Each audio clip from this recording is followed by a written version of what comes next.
नमस्कार, मैं भारती खंडेलवाल प्रखंड मैगजीन और यूट्यूब चैनल से। और विमेन ब्यूरोक्रेसी की आज इस कड़ी में हमारे साथ हैं IFS ऑफिसर शैलजा देवल मैम। नमस्कार मैम। नमस्कार। आपका स्वागत है प्रखंड नवनीत में। नमस्कार। शैलजा मैम 2004 बैच की अधिकारी हैं और वर्तमान में राजस्थान में FTI की डायरेक्टर हैं। तो सीधे मैम से बात करते हैं। मैम, आपकी जर्नी के बारे में, ब्यूरोक्रेसी की जर्नी के बारे में जी बताएं। कैसे शुरुआत की आपने सफ़र की, कहाँ से हैं? मैंने उदयपुर से अपना मीना गर्ल्स कॉलेज से कॉलेज किया। उसके बाद में वहीं से साइंस कॉलेज से मैंने पोस्ट ग्रेजुएशन किया और फिर जैसा सभी अपने लड़कियों के साथ होता है, मेरी भी शादी हो गई 97 में। और मेरे जो पति हैं वो उस वक्त भारतीय वायुसेना में थे जी। और शादी के बाद में 3-4 साल परिवार का देखभाल उसी में निकला मेरा। जी, जी। फिर मुझे रियलाइज़ हुआ कि मुझे और कुछ मीनिंगफुल अपनी लाइफ में करना चाहिए जी। और उसी को ध्यान में रखते हुए मैंने सिविल सर्विसेज की प्रिपरेशन स्टार्ट की। जी। और 2002 से मैंने जो प्रिपरेशन स्टार्ट की, जी। 2001-2 जी। और ईश्वर ने मेहरबानी की और मेरा भारतीय वन सेवा में इंडियन फॉरेस्ट सर्विसेज में 2002 में सिलेक्शन हो गया। शादी के 5 साल बाद आपने सिविल सर्विसेज की तैयारी की और फिर जी। आपका सिलेक्शन हुआ। जी, जी, जी। तो आपको कॉन्फिडेंट था कि हाँ, देखिए, एक बार पढ़ाई छोड़ने के बाद लगा था कि बिल्कुल नए सिरे से सारा शुरुआत करनी होगी। लेकिन मुझे मेरे फैमिली का, पति का, इन-लॉज़ का और मेरे पेरेंट्स का बहुत सपोर्ट रहा और उसी के चलते मेरा इसमें सिलेक्शन हो पाया। मैम, कहाँ पोस्टिंग रही आपकी और स्पेशली ट्रेनिंग पीरियड कैसा रहा आपका 3 साल का? तो जैसा भारतीय वन सेवा के अधिकारियों की ट्रेनिंग जो है वो देहरादून में होती है और सबसे लंबी ट्रेनिंग्स में से एक होती है, हमारी 3 साल की ट्रेनिंग होती है। देहरादून में Indira Gandhi national forest academy है, वहाँ पे हमारी ट्रेनिंग हुई। उसके बाद उसी से पहले हमारी एक 3 महीने का फाउंडेशन कोर्स होता है जो सभी other all India service officers, IAS, IPS, other services की सबकी एक साथ लाल बहादुर शास्त्री एकेडमी मसूरी में हमारी 3 माह की फाउंडेशन कोर्स होता है। तो हमने पहले वो फाउंडेशन कोर्स अटेंड किया, उसके बाद 3 साल का देहरादून में ट्रेनिंग किया, जिसमें हमें अंत में फॉरेस्ट्री में डिप्लोमा दिया जाता है। तो जो ट्रेनिंग होती है उसके बाद एक डिप्लोमा हमें अवार्ड किया जाता है, तो मैंने वो ट्रेनिंग किया। जी। फिर कहाँ पोस्टिंग हुई आपकी? उसके बाद फिर मैंने राजस्थान 2006-07 में ज्वाइन कर लिया था और 2007 में मेरी पोस्टिंग रही सबसे पहले एज रेंज ऑफिसर, जो ट्रेनिंग रेंज ऑफिसर जिसे कहते हैं हम, वो शाहाबाद 12 ज़िले में शाहाबाद तहसील है, वहाँ पे मैं रेंज ऑफिसर रही। बिल्कुल बॉर्डर, MP बॉर्डर पे आप जानते होंगे, तो हाँ, संवेदनशील भी है, बहुत अच्छे फॉरेस्ट है वहाँ पे। लेकिन उस वक्त वहाँ डकैतों का आतंक भी बहुत ज़्यादा था। तो हाँ, बस वो मुझे लगता है कि एक अच्छा सीखने को हमें मिला और वहाँ रहते हुए, क्योंकि वन विभाग में थोड़ा सा महिलाओं को जो अपनी ड्यूटी डिलीवर करनी होती है उसमें थोड़ा बोल्डनेस की आवश्यकता होती है। तो वो मेरी जो ट्रेनिंग शाहाबाद और 12 और उसके बाद में ACF रही करौली। तो करौली भी आप जानते हैं, वो चंबल के रेवाइंस हैं, वहाँ पे भी इलीगल माइनिंग काफ़ी होती है वहाँ पे। तो मेरा जो ट्रेनिंग शुरुआत का जो पीरियड था ये बहुत ही चुनौती भरा था और मुझे बहुत बोल्डनेस वहीं से मुझे लगता है कि तो क्या काम दिखती थी वहाँ पर? आपने जब आप फील्ड में भी जाते होंगे, आप कैसा अनुभव? जी, वो दोनों ही क्षेत्र ऐसे हैं जहाँ पर इलीगल माइनिंग, अवैध कटान वगैरह काफ़ी होता है।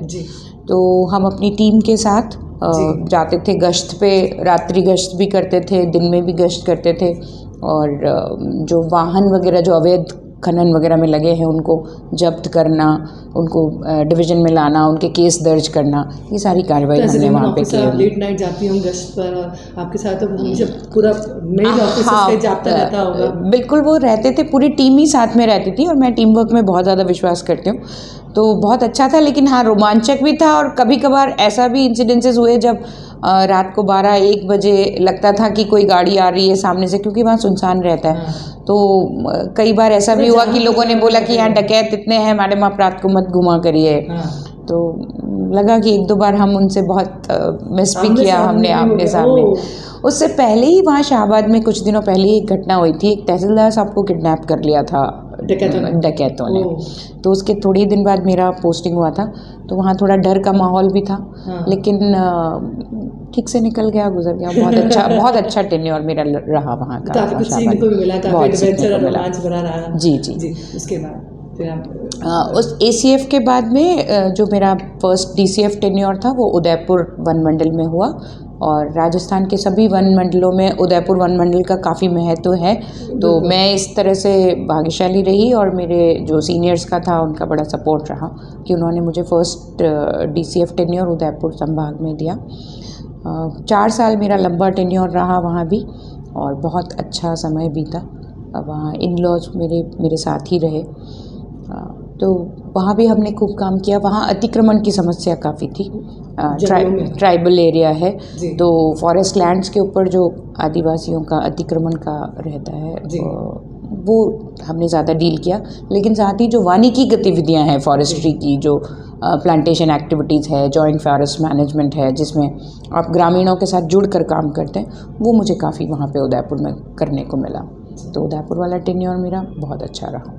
आप उदयपुर में विभागीय कार्यमंडल का कार्य भी देखा, तो उसमें आप क्या देखते थे? जी, तो विभागीय कार्यमंडल जो है वो वन विभाग का एक थोड़ा सा डिफरेंट टाइप ऑफ वर्किंग है। लेकिन हम जो कमर्शियल एक्टिविटीज़ होती हैं, यानी कि जो बांस है जो जंगलों से कटता है, विदोहन जिसका होता है, उसका ऑक्शन करते हैं।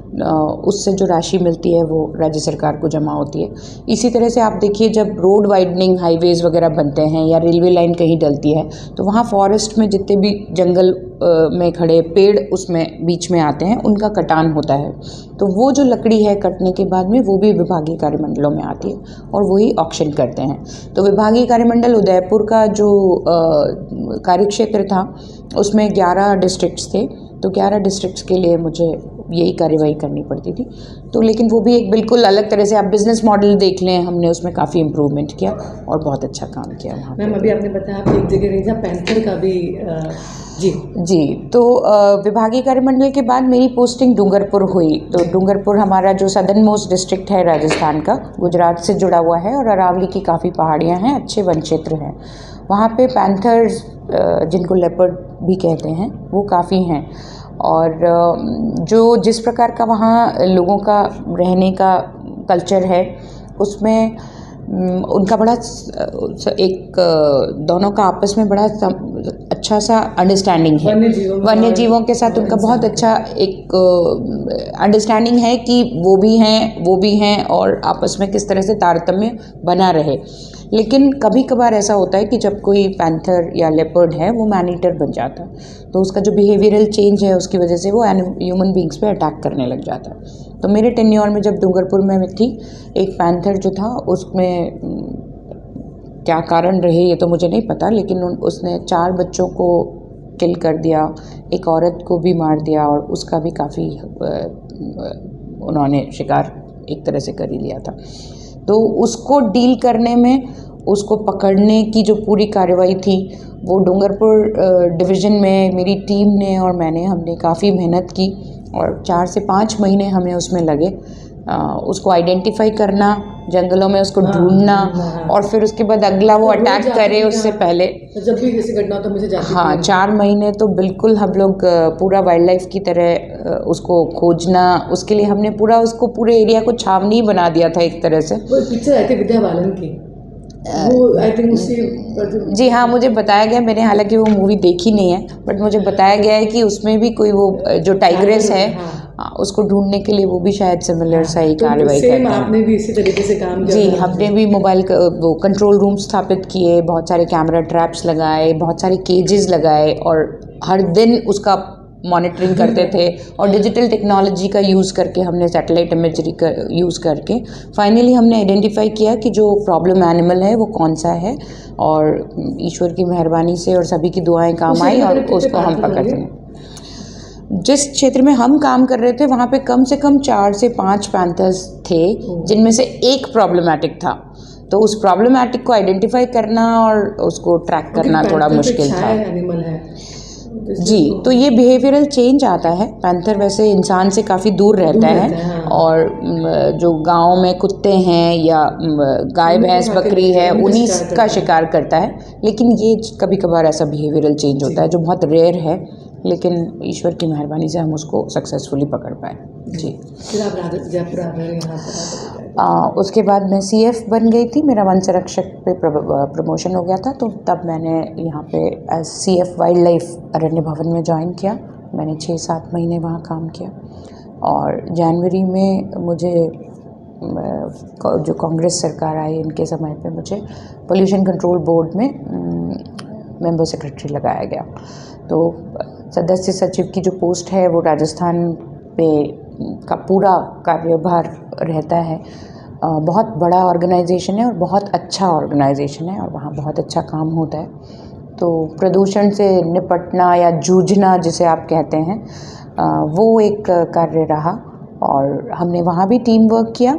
और उस वक्त आप देखिए ये जो NGT है काफ़ी प्रोएक्टिव, कोविड से जस्ट पहले की बात मैं आपको बता रही हूँ, तो उस वक्त प्रदूषण से रिलेटेड जितने भी मैटर्स थे, solid waste disposal, liquid waste disposal, rivers का जो भी पोल्यूशन हो रहा है, एयर पोल्यूशन, इन सभी पे NGT का बड़ा कड़ा रुख रहा। जो ट्रिब्यूनल है नेशनल ग्रीन ट्रिब्यूनल, जो दिल्ली में जिनकी मेन बेंच है, तो उनकी वजह से जो भी डायरेक्शंस आते थे उनकी तरफ से उसकी इम्प्लीमेंटेशन, पालना रिपोर्ट प्रेषित करना, ये सारी कार्रवाई भी उसी वक्त हुई।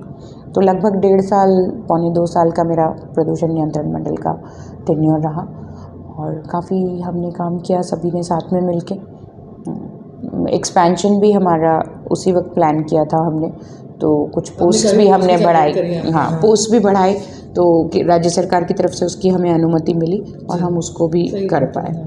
अभी वर्तमान में यहाँ पर राजस्थान में प्रदूषण नियंत्रण मंडल के बाद में मुझे यहाँ पे मुख्य वन संरक्षक प्रशिक्षण, वन विभाग का जो स्टाफ है उसका HR मैनेजमेंट कह लें आप, तो उसके लिए लगाया गया है। और यही post director forest training institutes के डायरेक्टर की भी पद है। फॉरेस्ट्री ट्रेनिंग इंस्टीट्यूट जयपुर के अंडर में 4 टोटल प्रशिक्षण संस्थान आते हैं। एक जयपुर में है, जोधपुर में, अलवर में और एक ताल छापर में अभी माननीय मुख्यमंत्री महोदय ने नया घोषित किया है। जी, तो यहाँ पे हम जो हमारे फॉरेस्ट डिपार्टमेंट के स्टाफ हैं उनके विभिन्न स्टाफ के लेवल्स को अलग अलग विषयों पर प्रबंधन, कंजर्वेशन, इसके बारे में टेक्नोलॉजी क्या है, लेटेस्ट जानकारी क्या है, उसकी नॉलेज देते हैं। तो मैम बेसिकली जैसे आपने कहा IFS ऑफिसर, तो बहुत कुछ देखने को सीखने को बहुत मिला होगा, जंगलों से बहुत परिचय हुआ होगा, जानवरों से बहुत परिचय होगा जब आप फील्ड पोस्ट पे थे। तो देखिए सभी कहते हैं कि फॉरेस्ट की जो नौकरी है और ख़ास करके राजस्थान तो काफ़ी बड़ा राज्य है और बहुत बायोडाइवर्सिटी है हमारे यहाँ। विभिन्न जियोलॉजिकल एरियाज़ भी हैं, डेजर्ट भी है, घने जंगल भी उदयपुर और कोटा में हैं। तो डेफिनेटली यहाँ पे मुझे बहुत एक्सपोजर मिला, काम करने को बहुत सीखने को मिला और प्रकृति के पास रह करके आप एक खुश तो रहते हैं। अभी आप देखिए टूरिज़्म के लिए बहुत सारे लोग हैं, वो सारे नेशनल पार्क्स और सैंक्चुरीज़ घूमने जाते हैं। हमारे लिए ये ड्यूटी भी है, तो दोनों ही चीज़ें हम एंजॉय कर सकते हैं। मुझे लगता है कि ये बहुत अच्छा है। ख़ास करके जो यहाँ पे कार्य होते हैं उनसे, जैसे कोटा और उदयपुर संभाग में आदिवासी बाहुल्य इलाका है, तो वहाँ पे आदिवासियों के लिए भी income generating activities, self help groups बनाना, ये एक्टिविटीज़ भी होती हैं। तो कहीं ना कहीं आप उस एस्पेक्ट को भी टच करते हो जो आपको बहुत ज़्यादा सेटिस्फेक्शन देता है। मैम जब आप पैंथर वाले टाइम पर, तो आप ना काफ़ी एक्टिव रहे होंगे, फिर आप फैमिली से कैसे बैलेंस किया? काफ़ी टेंस वाला माहौल रहता है। हाँ, बीइंग अ मदर मैं आपसे शेयर करना चाहूँगी कि वो मेरे लिए इमोशनली भी बहुत टफ था। बिकॉज़ वो जो पैंथर था वो 10 से 12 साल के बच्चों को उठा के ले जा रहा था और उनकी डेथ हो जाती थी। तो हर रात मुझे ये लगता था कि आज कहीं कोई दूसरा बच्चा ना उठा ले, क्योंकि मेरे बच्चे की भी उम्र उस वक्त वही थी।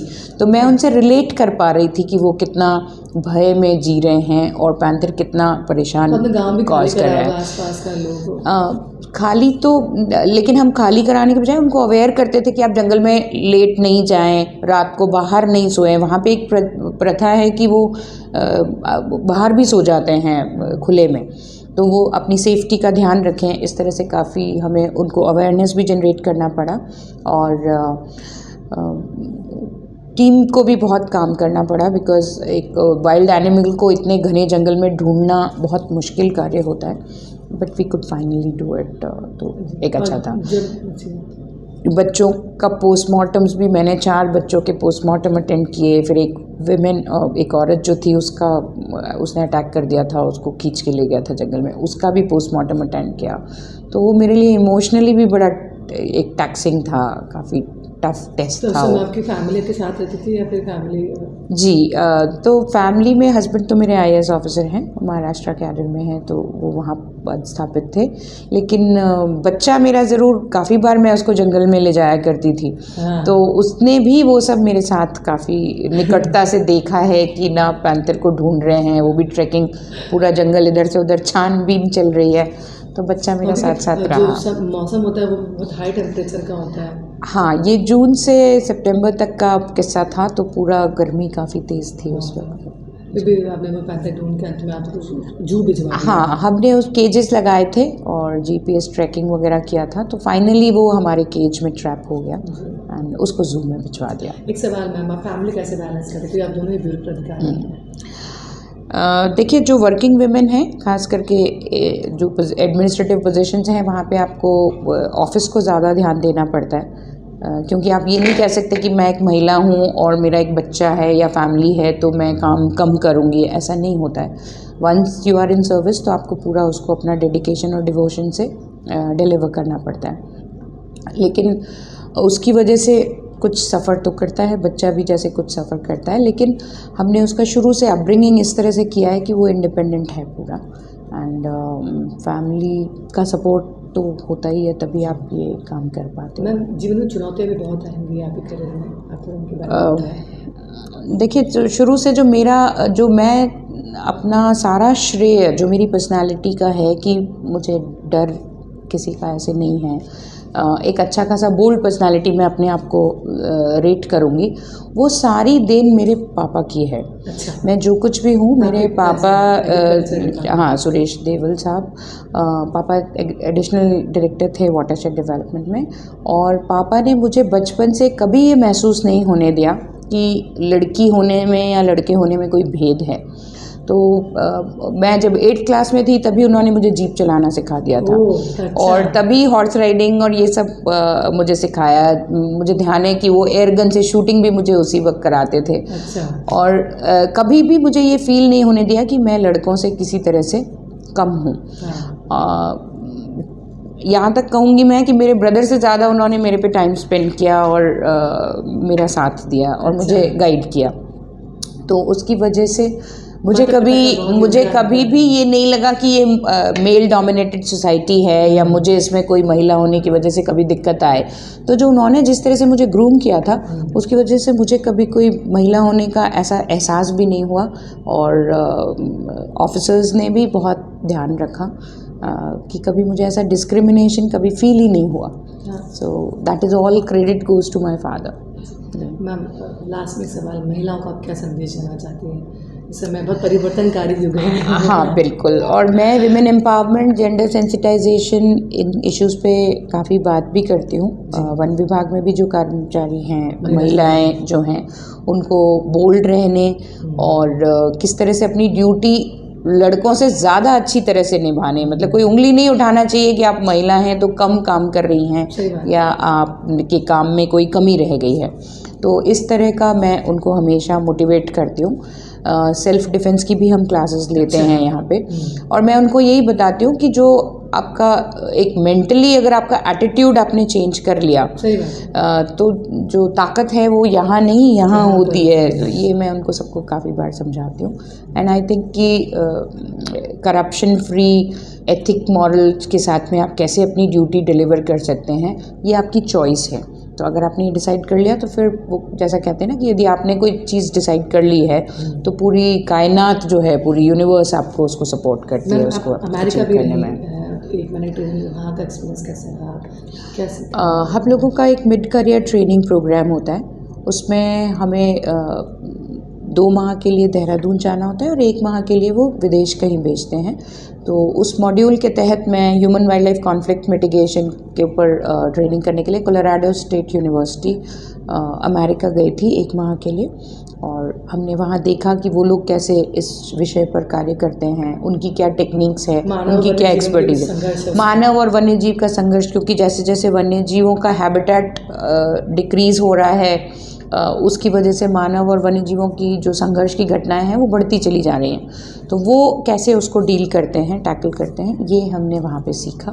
बहुत अच्छा एक्सपीरियंस रहा। इसी तरह से 1 साल के लिए मेरे पति लंदन स्कूल ऑफ इकोनॉमिक्स में कोर्स करने गए थे, तो मैं इंग्लैंड भी रही। तो यूरोपियन कल्चर, उनका वर्किंग, उनका administrative setup, law and order, वो सभी भी मुझे देखने को मिला।